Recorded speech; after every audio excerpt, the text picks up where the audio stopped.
शिदेव्या ओम नमः शिदेव्या ओम नमः शिदेव्या नमो अरिहंताण। सुंदर बातें मेरे मन को भाती हैं, जब भी कोई मुश्किलें आती जिनवाणी याद आती है। सारथ के संसार है यहाँ, न कोई अपना साथी है, न कोई अपना साथी है।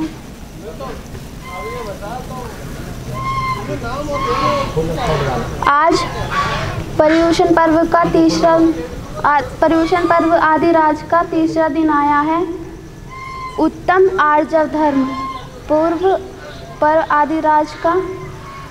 आज हमें छल कपट मायाचारी को त्याग कर उत्तम आर्जव धर्म को धारण करना है। इसके ऊपर मैं आपको एक कहानी सुनाना चाहूँगी। दो दोस्त थे, वो जंगल के बीचों बीच बातें करते हुए जा रहे थे। वो कह रहे थे कि हम एक दूसरे का साथ देंगे और कोई संकट आएगा तो हम डट कर सामना करेंगे। तो फिर जब जा रहे थे तो उनके सामने एक भालू आ गया। भालू आ गया तो उनमें वे दोनों दोस्त डर गए और उनमें से एक दोस्त पेड़ पर चढ़ गया और एक दूसरे दोस्त नीचे ही रह गया। जो पेड़ पर चढ़ गया ना, वो कहने लगा कि जो नीचे था ना, वो कहने लगा कि मुझको भी पेड़ पर चढ़ा ले। तो उस दोस्त ने उसने उसको पेड़ पर नहीं चढ़ाया, पर दूसरे दोस्त ने उसे पेड़ पर नहीं चढ़ा। पर जो नीचे दोस्त था ना, उसने कहीं सुना था कि अगर धरती पर सांस रोककर लेट जाए तो उसको भालू कुछ नहीं कहेगा। तो वो धरती पर सांस रोककर लेट गया।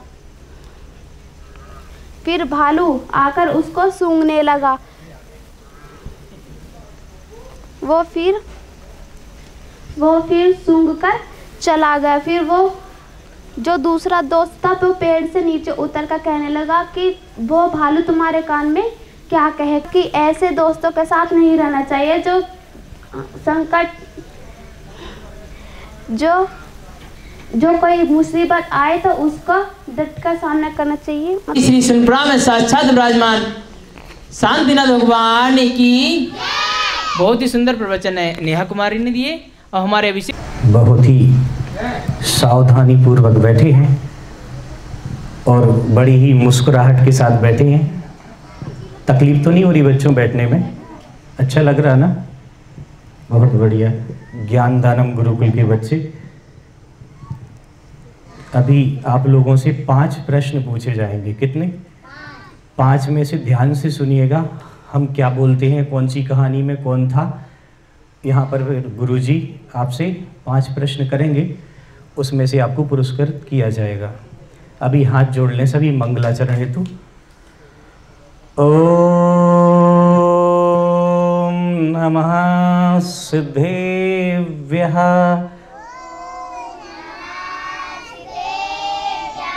जय श्री ओम नमः सिद्धेभ्यः।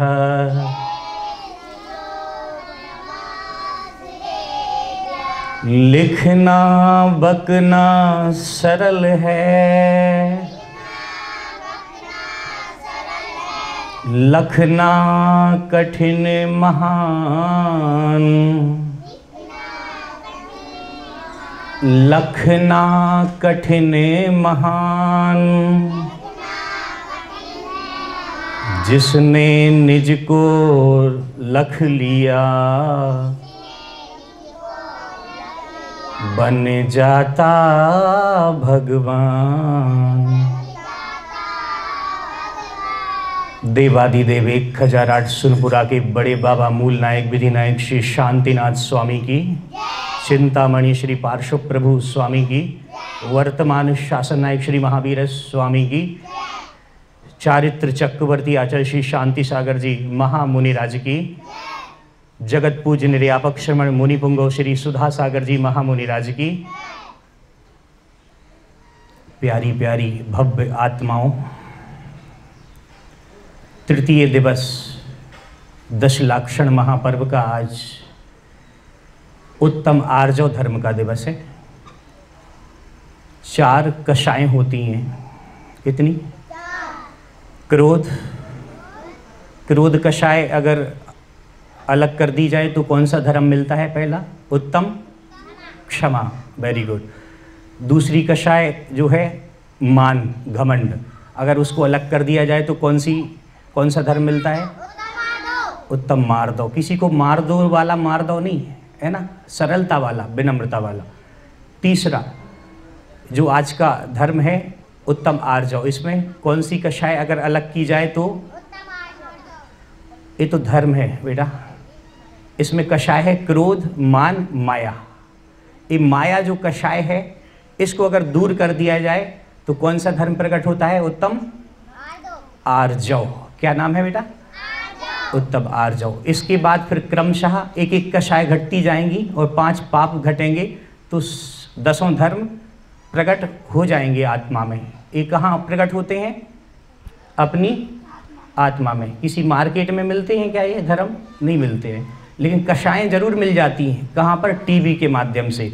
एक कर रहा है ढिशुम ढिशुम करता ना, तब वो कहता है मारो और मारो और मारो, कहता ना, तब ऐसा लगता हम भी होते तो 2-3 थप्पड़ हम भी मार देते, ऐसा लगता है ना। टीवी के माध्यम से कषाएं जरूर मिलती हैं। अगर टीवी कषाएं दे सकती हैं पिक्चर, तो जिनवाणी माँ हमें क्या दे सकती है? धर्म दे सकती है। क्या दे सकती है? कौन से धर्म? ये 10 धर्म। कौन से?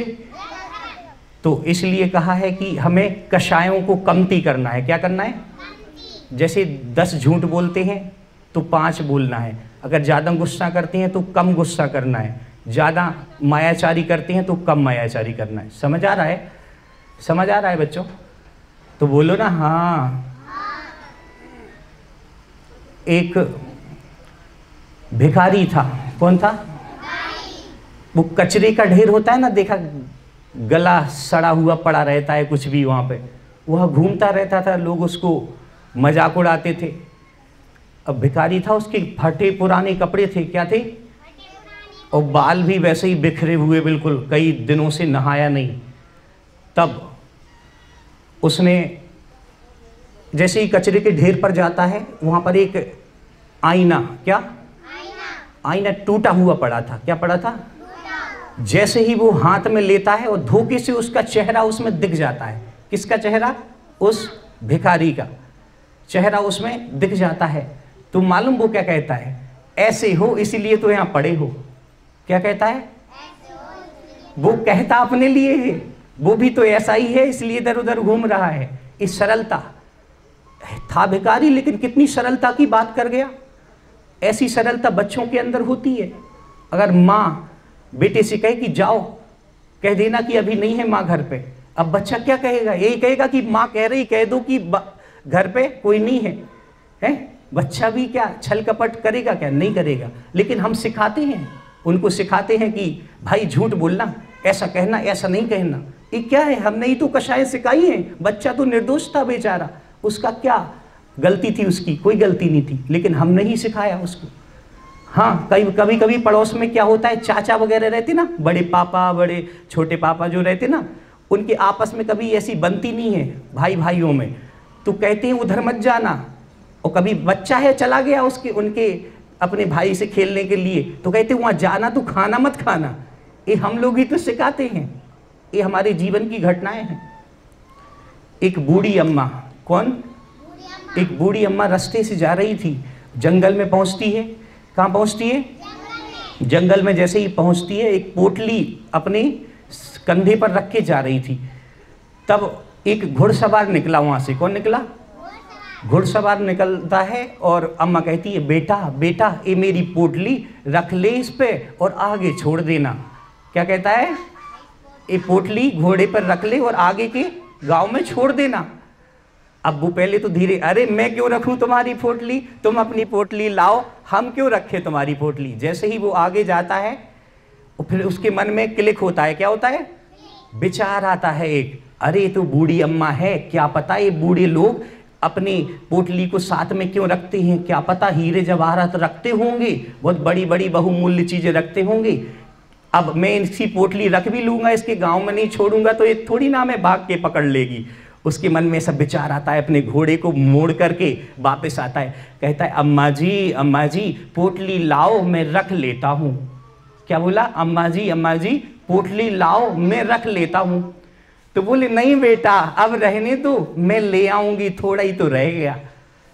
तब वो कहता है कि क्या हुआ अम्मा जी, क्या हुआ अम्मा जी, कोई कुछ कह गया क्या। क्या बोला अम्मा जी ने, बेटे ने क्या बोला, उसने घोड़े वाले ने, घोड़सवार ने, क्या हुआ अम्मा जी, कोई कुछ कह गया क्या तुम्हें। बोले जो तेरे को कह गया सो मेरे को कह गया।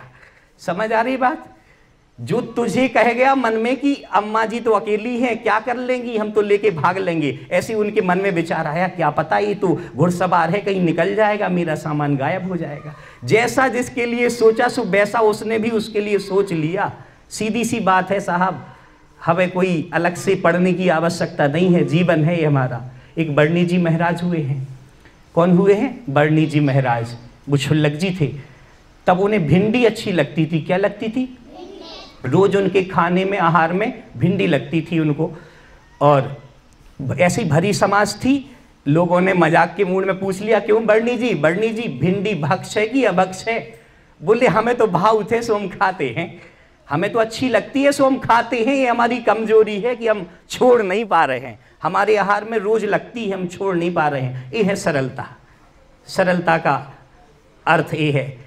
आर्जव के मायने क्या है, भोलापन। मंदिर में कभी जाओ तो बड़े उसमें मत जाओ एटीट्यूड में, जैसे चप्पल जूते बाहर उतारते ना, ऐसी अहंकार, पूरे मान, क्रोध, माया, इन सबको बाहर उतार के जाओ चप्पल के साथ में ही। तीन लोग के नाथ के सामने जा रहे हैं, बिल्कुल भोले बन के जाओ, जैसे एक बच्चा जाता ना, नमोस्तु भगवान नमोस्तु भगवान, ऐसे करते हो। इसको कहते हैं आर्जव धर्म।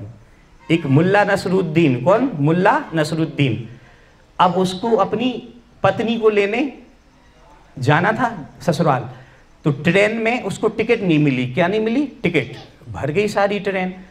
अब जहाँ स्टेशन था वहाँ पर एक मेला लगा था। क्या लगा था, अब मेला जब लगा था तो मेले में एक सांप बिक रहा था। क्या बिक रहा था, जो चाबी भर दो सो वो अपने आप भागता है, ऐसा चाबी भरने से। तो सांप उसने खरीदा, उसके दिमाग में क्लिक हुआ, उसने सोचा कुछ ऐसा उपद्रव किया जाए कि ये सब लोग हमें भग जाएं और हमें सीट मिल जाए। तो उसने वैसे ही किया, उस सांप में चाबी भर दी और ट्रेन में ऐसा छोड़ दिया, सांप ऐसे से भाग दिया है। अब सब लोग उठ करके भागे, उसने हल्ला कर दिया, अरे अरे भागो भागो, सांप है सांप है सांप है। एक ने सुना, एक ने दूसरे से कहा, दूसरे ने तीसरे से कहा, तीसरे ने, सभी में हल्ला मचा दिया, बोले सांप है सांप है। अब क्या था, जैसे जैसे लोग निकलने लगे पूरी ट्रेन खाली हो गई। क्या हो गई, ट्रेन खाली हो गई। जैसे ही ट्रेन खाली हुई तो बच्चे बर्थ पे अपना कपड़ा बिछा के लेट गया। उसने कहा ये बढ़िया रहा। अब धीरे धीरे वो सो गया, उसको नींद आ गई। अब जैसे ही उसकी नींद खुली, एक चाय वाला था वहाँ पे बाहर, बोला चाय चाय चाय बेचते ना स्टेशन पर, तो चाय बेच रहे थे। तो बोले भाई साहब ये कौन सा स्टेशन है। बोले तुम दिल्ली है। बोले दिल्ली, मुझे तो इंदौर जाना था और ये दिल्ली में ही खड़ी। बोले नहीं, इसमें कोई सांप था, इस कारण से इस डिब्बे को काट दिया गया है और सारे डिब्बे चले गए हैं। जिसने दूसरे के लिए छल किया सो उसके साथ ही हो गया। कबीरदास जी भी ऐसे ही थे। कबीरदास जी भी ऐसे ही थे कि उनने एक दोहा लिखा है, दूसरे को मत ठगना। उनने कहा, एक बार बर्नी जी से किसी ने कहा कि बर्नी जी ये हमें व्यक्ति गाली दे रहा है। तो वो क्या कहते थे मालूम, कहते थे गाली उसने दी, हमने तो नहीं दी ना, उसने कर्म किया है, वो भोगेगा जब उसका उदय में आएगा, तो हम काहे को भोगेंगे। ऐसे सरल थे, ऐसी सरलता हमारे अंदर रहनी चाहिए। अगर सरलता रहेगी तो हम भी जीवन के लक्ष्य को ऐसे पालेंगे मानो कि कोई कठिनाई नहीं हुई। ऐसे हमारा जीवन व्यतीत होगा। समय का अभाव है, कहने का भाव है, इसलिए और बाकी की बातों को पेंडिंग में रखते हुए आदरणीय अभिषेक भैया जी गुरु जी के बोले श्री 24 तीर्थंकर भगवान की जय। भवोगों से हो करे वे रहते प्रभु हुए स्वयं में आत्म मगन। प्रगटा रहे प्रगटा तब केवल ज्ञान सुख तब नहीं रहे विधि के वंदन। तीर्थंकर हो जग त्राण किया तुमने पाया नवे अभिनंदन। विश्वादि चतुर नहीं, उत्तम मार्ग को छल कपट को त्याग करके उत्तम मार्ग धर्म को धारण करना है, ध्यान करना। उत्तम मार्ग धर्म वह है जो हमें छल कपट से बचाएगा, बेईमानी से बचाएगा। किससे बचाएगा? बेईमानी से बचाएगा, झूठे रास्ते पे जाने से बचाएगा। ऐसा छल कपट हमें किसी के साथ नहीं करना चाहिए। ध्यान रखना बंधुओं, अगर छल कपट करने से क्या होता है? हम बेईमान बनते हैं और हमारा खुद का भी नुकसान होता है। वो कैसे होता है मैं आपको बता रहा हूँ।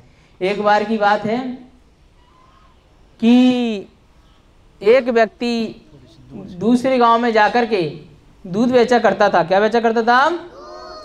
दूध बेचा करता था। और वह रास्ते में जाकर के मिलावट किया करता था।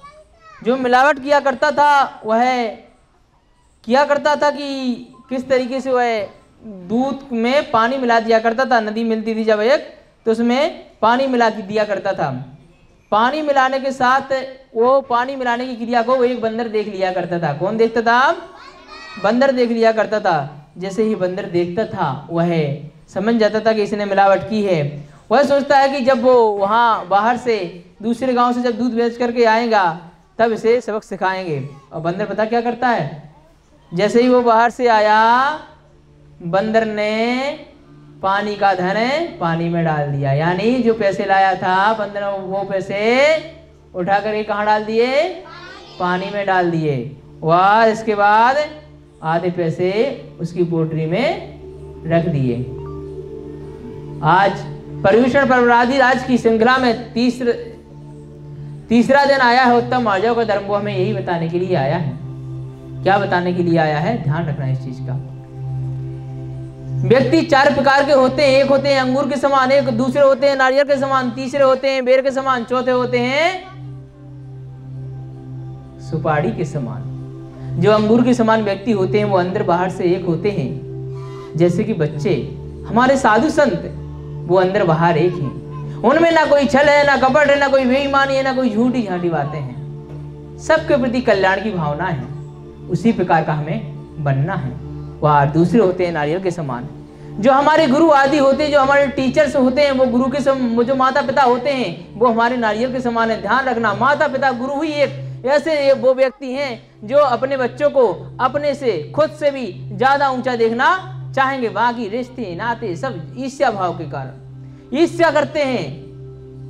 वह चाहते हैं कि इनका बेटा मेरे बच्चे से आगे ना बढ़ जाए। अगर भुआ भी सोचेगी तो भुआ सोचेगी कि मौसी का या ताऊ का बच्चा मेरे बच्चों से आगे ना बढ़ जाए, अंदर ही रहेगा। अगर किसी बच्चे की तारीफ ज्यादा होगी तो उसे अपने आप में ईर्ष्या भावना उत्पन्न हो जाती है। मानव का स्वभाव ऐसे चेंज नहीं किया जा सकता। कर सकते हैं, त्याग करके कर सकते हैं।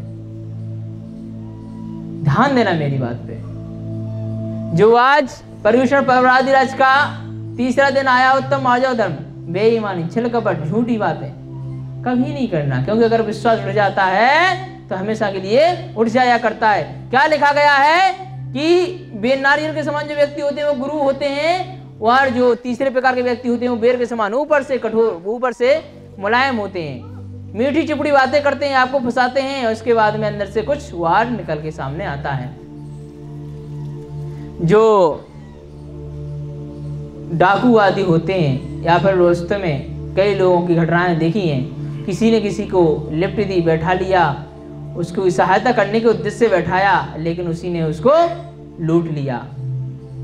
ये नहीं होना चाहिए, ये गलत है। जो बेर के समान व्यक्ति होते हैं वो यही करते हैं, ऊपर से मीठी मीठी होते हैं लेकिन अंदर बहुत कलुषित भाव भरे हुए होते हैं। एक बार की बात है, बाबा भारती अपने घोड़े से जा रहे थे, अपने घोड़े पर सवार होकर के जा रहे थे। बाबा भारती घोड़े पर सवार होकर के जा रहे थे, बीच में खड़क सिंह डाकू मिला। वह उसने भेष बना रखा था अपाहिज का, उसने अपाहिज का भेष बना रखा था और उसने कहा बाबूजी आप मुझे यहाँ से 4 किलोमीटर दूरी पर छोड़ दीजिए, मुझे वहां तक जाना है और मैं अपाहिज व्यक्ति में कैसे चल सकता हूँ। बाबा भारती को दया आ जाती, उसने देखा बाबा भारती ने देखा कि चलो ठीक है इनकी मदद कर देते हैं। उनको बाबा भारती स्वयं नीचे उतर जाते हैं और खड़क सिंह डाकू को ऊपर बैठा देते हैं। उन्हें नहीं पता था कि ये डाकू है क्या है, उन्हें सिर्फ ये पता था कि एक अपाहिज की क्या कर रहे हैं, हम मदद कर रहे हैं। विचार कीजिए, मदद कर रहे हैं, उसको उस पे बैठा दिया। अब वो लेकर के घोड़ा भागने लगा और कहता है ही हा मैं क्या हूं, मैं खड़क सिंह डाकू हूं, मैं कोई अपाहिज व्यक्ति नहीं हूं। बाबा भारती ने एक शब्द कहा, बाबा भारती ने कहा ठीक है आपको घोड़ा चाहिए घोड़ा ले जाइए, लेकिन कभी किसी से ये मत कह देना ये घोड़ा मैंने अपाहिज बन के चुराया है, क्योंकि लोग बागों का इंसानियत से विश्वास उठ जाएगा, फिर कभी किसी की दीन दुखी की कोई व्यक्ति मदद नहीं करेगा।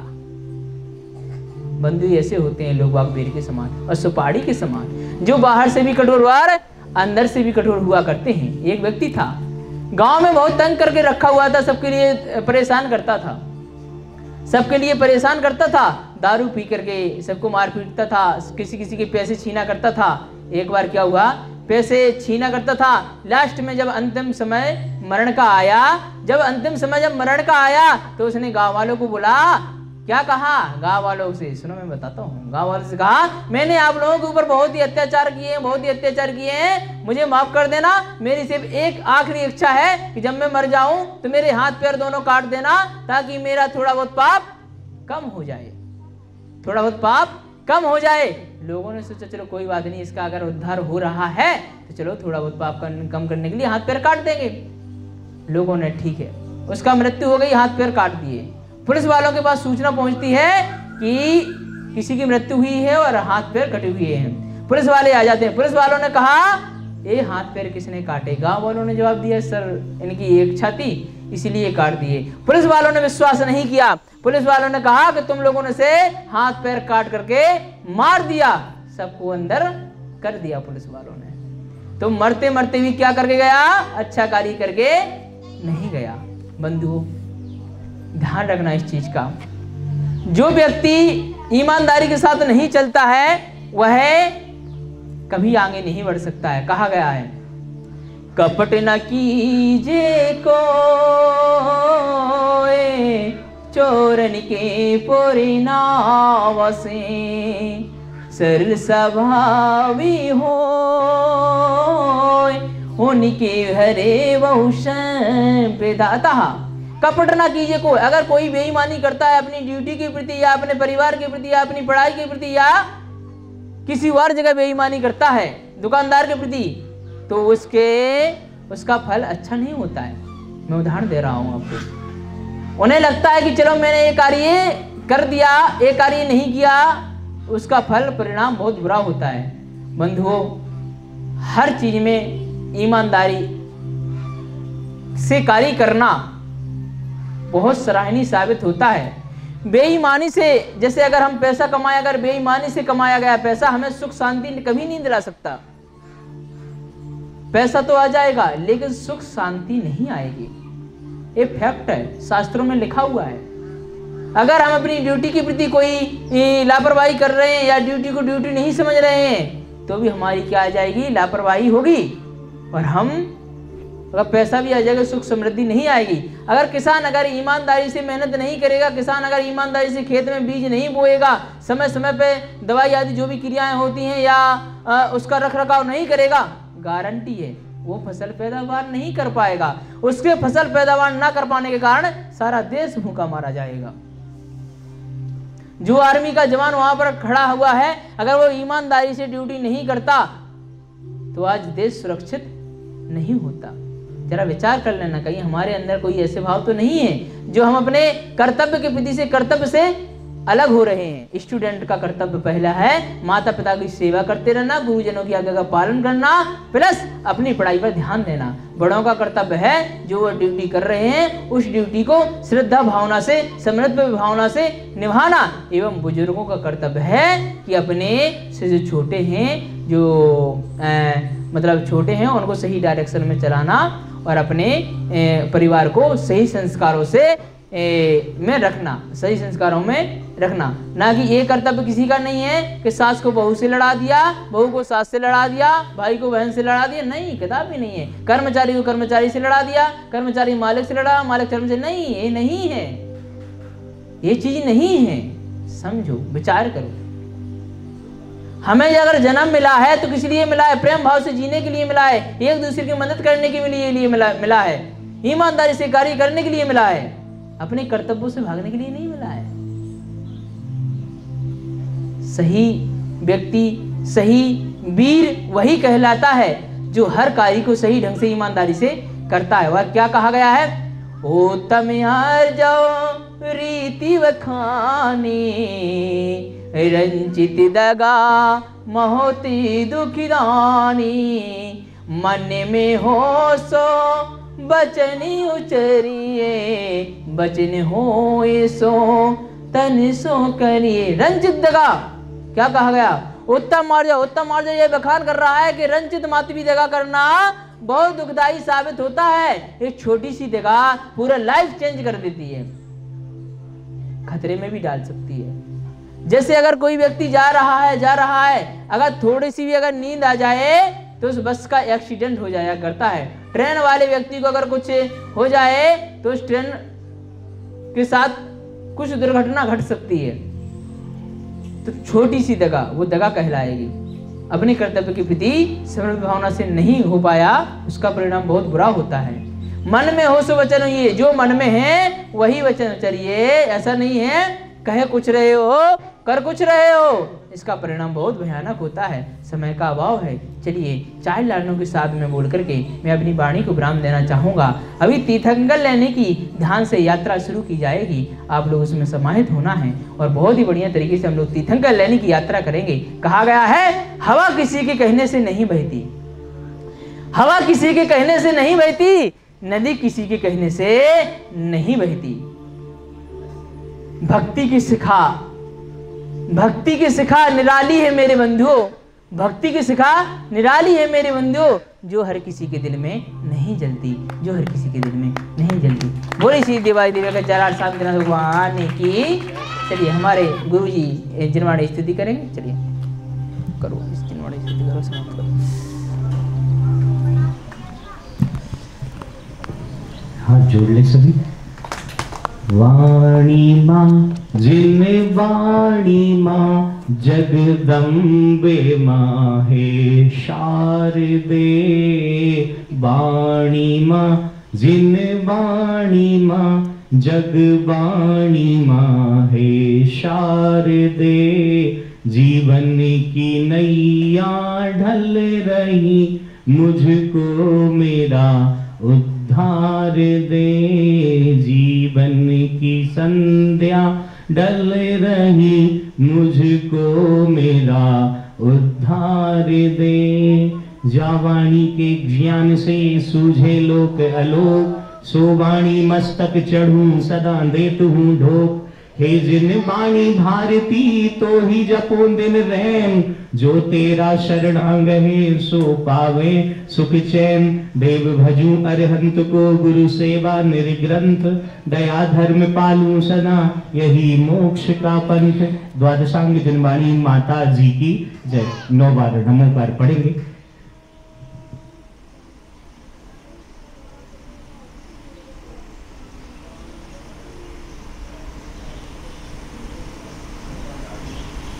आपको दिखाऊंगा। यहाँ आप देख रहे होंगे, यहाँ पे धर्मशाला बन रही है जो बहुत ही सुंदर तरीके से बनाई जा रही है। इसमें मतलब भोजनालय भी होगा, रूम भी होगा, जहाँ पर रहने की व्यवस्था होगी। ये रास्ता रहा जो हाईवे को जोड़ता है, हाईवे से यहाँ तक आते हैं। और ये हमारा आप देख रहे होंगे वहाँ पे धर्मशाला है, वहाँ और इस एरिया में चलेंगे हम लोग। तो इस एरिया में दो गुफाएं हैं जहाँ पर भगवान नेमिनाथ और नमीनाथ की दो गुफाएं के दर्शन करेंगे हम लोग। चलिए आइए मेरे साथ। अभी बनाया जाएगा, बनाया जाएगा। तो इसमें मोबाइल नंबर भी दिया गया। तुम लोगों को सीन देखना है। हम लोग चलते हैं गुफाओं की ओर जहाँ पर भगवान नेमिनाथ और नमीनाथ भगवान विराजमान है। पहले धराई थी ना, दर्शन करेंगे तो आपको ऐसा महसूस होगा उसके नीचे कि एक प्रकृति की गोद में आ गए हैं। और वहाँ पे झंडा है, वहाँ की एनर्जी का अगर मैं आपको बताऊं तो वहाँ आपका ध्यान इतना अच्छा लगेगा कि आपको ध्यान करने में, जाप करने में आनंद आएगा। जो नदी के अंदर ही बनी हुई है, देख सकते हैं आप, प्रॉपर गेट है। पहले यहाँ रास्ता नहीं था, बहुत सुंदर रास्ता बना हुआ है, आप देख रहे होंगे। यहाँ पर भी नदी आदि है। और इसके बाद नदी इसके ना दोनों तरफ है, देखो बेटा, है ना, नदी दोनों तरफ है। सर देखो, एक पिरामिड भी दिख रहा है। खड़े हो जाओ, खड़े होकर अगर दिख रहा है तो खड़े भी हो सकते हो, लेकिन देखना है। अब उधर चल रहा है, नदी है, पानी बह रहा है, बंद कर दे, पानी बह रहा है ना, देखो। और यहाँ पर हाईवे रोड है, दिखाई दे रहा है, जो पुल बना हुआ है वहाँ से इंदौर के लिए। अभी हम लोग ध्यान के माध्यम से जाएंगे। यहाँ पे आदि फोर व्हीलर आदि आराम से अच्छा रोड बना हुआ है, जा सकते हैं। हमें आपको लेके चलते हैं। दो रोड है ना, ये नदी के बीचों बीच में ही दो गुफाएं हैं और चमत्कारी प्रतिमाएं विराजमान है। गुफा की ओर जा रहे हैं ना हम लोग। उस समय जलमग्न हो जाती है। आइए, बोली श्री नेमिनाथ। नेमिनाथ भगवान की प्रतिमाएं हैं, क्या है? ओम जय जय जय। कितनी सुंदर प्रतिमाएं हैं। बोली श्री नेमिनाथ भगवान की।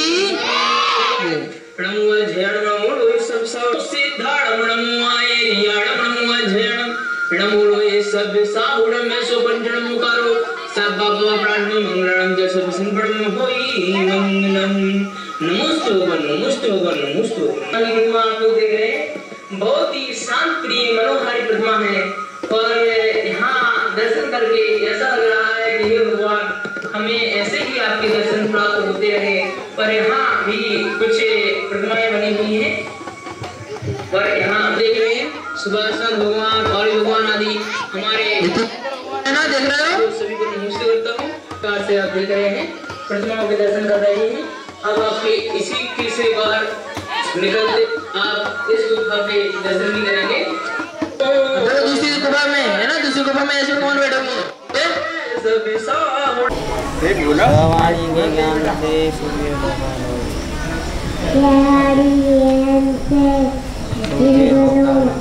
शोभाणी मस्तक नमो